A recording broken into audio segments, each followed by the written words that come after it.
हे समजायला मला गड चढावा लागला. ट्रेकिंगला जाऊन आल्यावर थोडा विचार केला. वर चढताना फक्त त्या गडाचं टोक डोळ्यापुढे होतं. टोक गाठला, आनंद झाला, पण क्षणिक. मग परतीचा प्रवास सुरू झाला. खाली उतरताना इतक्या सुंदर सुंदर गोष्टी दिसल्या की त्याच्यात त्या गडाचा टोकापेक्षाही जास्त आनंद होता.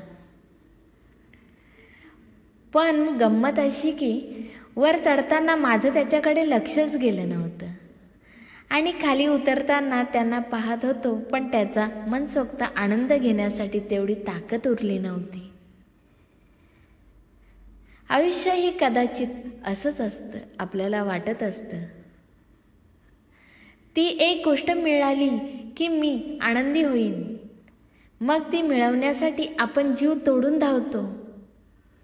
पण त्या धावण्यात रस्त्यातली सुंदर माणसं, छोटे छोटे क्षण, स्वतःसाठी जगायचं राहून जातं. ध्येय गाठल्याचा आनंद मिळतो, पण तो क्षणिक असतो.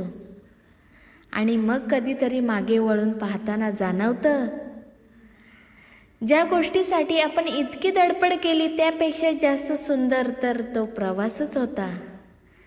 फरक एवढा असतो, जगण्यासाठी तेव्हा वेळ नव्हती आणि समजलं तेव्हा वेळ निघून गेली होती. बरोबर ना? कमेंट करून नक्की सांगा.